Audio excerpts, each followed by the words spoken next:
The views expressed on the following program do not necessarily represent those of this station or its management.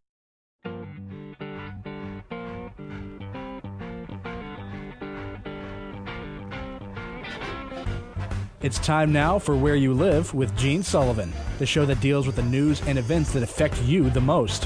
Whether you rent or own, live in an HOA, single-family home, or an apartment building, Gene will tackle the issues right where you live.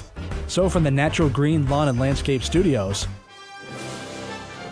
here is the original man of steel, Resolve himself, who stands for truth, justice, and the association way.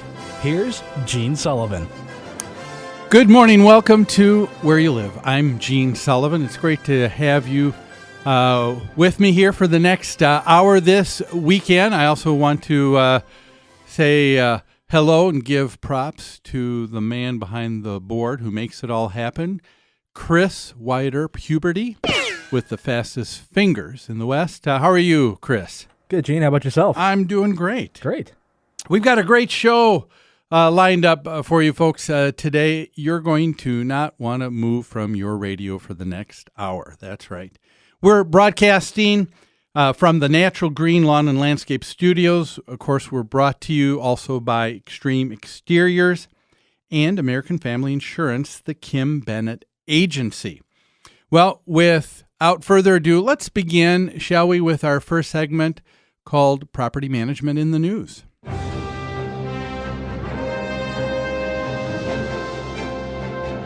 Property Management in the News is brought to you by Home Furniture and Abbey Floor Coverings.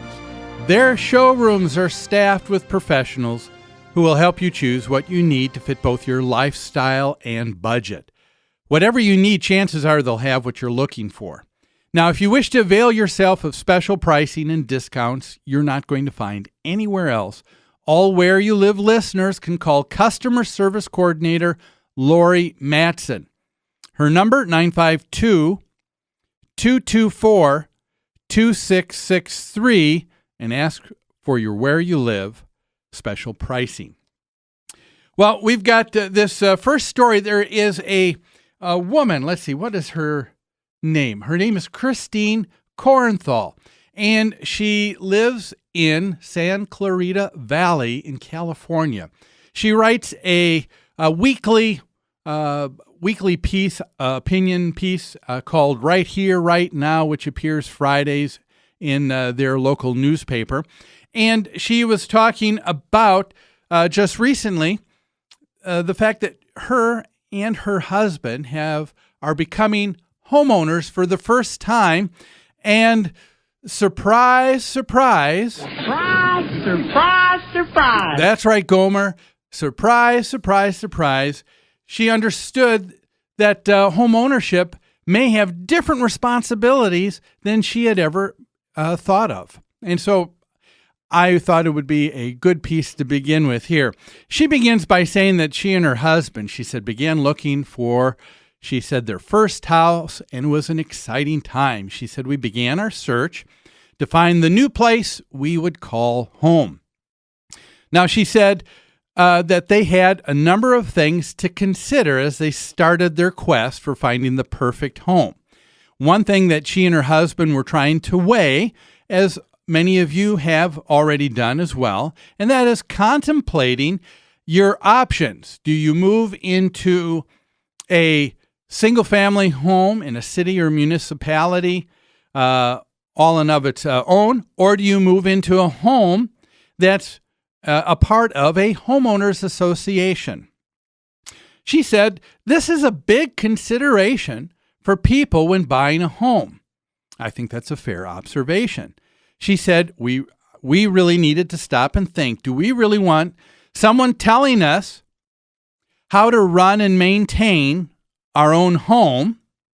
Or, she said, on the other hand, if you're going to invest so much money into something that's going to be so important for you, do you want to take the chance that less than considerate neighbors could drive down your property's value because they, too, are doing what they wish?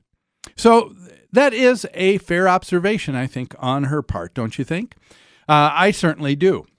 And so they were trying to decide which way to go. And I think she and her husband were deciding not to go the route of an HOA, thinking, you know what, I think we'll take our chances that we'll have somewhat considerate neighbors, and they're not going to be having the, what would it be, the 13, 14 cars up on blocks on the front lawn as the gentleman is in various stages of repairs and selling of different vehicles because he has a little side business going on and things of that nature. Okay?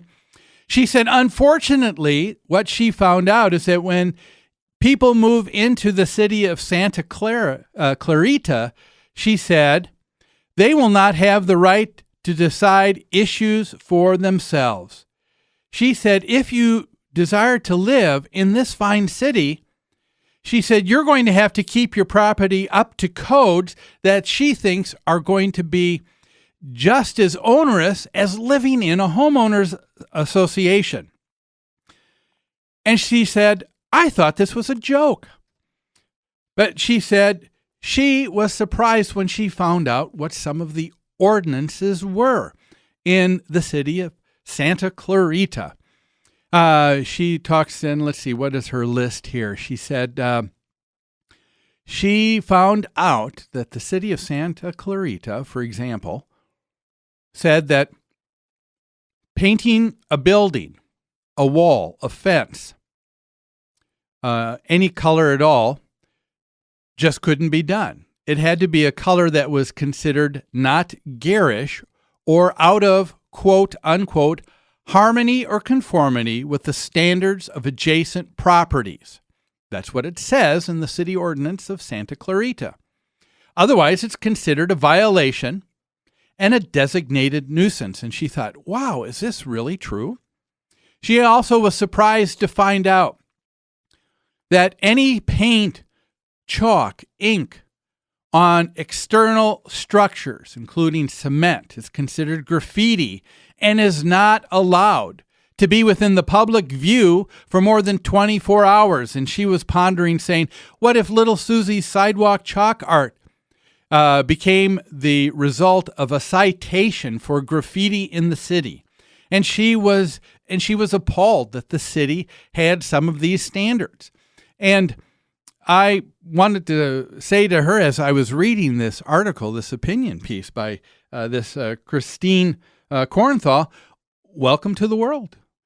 Welcome to my world. That's right. Welcome to the real world of home ownership. What is it like to own a home?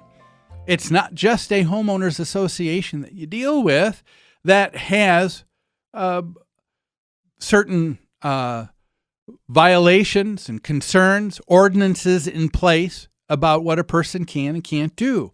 The fact of the matter is, folks, any time we live in close proximity with anybody, you have to deal with how do you get along with everyone. And so guess what? That means that every government of that type is going to have something to follow. If we have a federal government, the United States of America, they have something, don't they? It's called the Constitution. And then, of course, within the United States, we have each state. Each state has something on how each state is going to operate and how they're going to relate to one another. We do in Minnesota. We have a state constitution for Minnesota. That constitution is different than the Constitution in Texas, isn't it? Because the Constitution is different, that's why you have some people who choose to live in Texas, some people who choose to live in Minnesota, others choose to live in Idaho or wherever. And guess what? I guess Christine was unaware that a city also has a set of governing documents on how they relate as well. And the city of Minneapolis is going to be different than the city of St. Paul or the city of Bloomington. We're going to discuss that a little bit later when we deal with our next story that deals with issues of if you're a landlord owning property in Bloomington, you've got some reason to be concerned because they're putting up some ordinances or considering some right now that could be very onerous to you in owning and operating a property in Bloomington. Well, guess what? Of course, we know that she knew and was aware that an HOA has the governing documents that people are aware of, but she wasn't aware that the city has one too. But guess what? They do. And some of them actually do make sense. And we're going to talk about that, but we're going to need to take a break right now. So let's do that. When we come back, we're going to talk about Christine Kornthal's concerns. Christine, welcome to home ownership. Welcome to my world. Won't you come on in? Miracles, I guess, still happen now and then.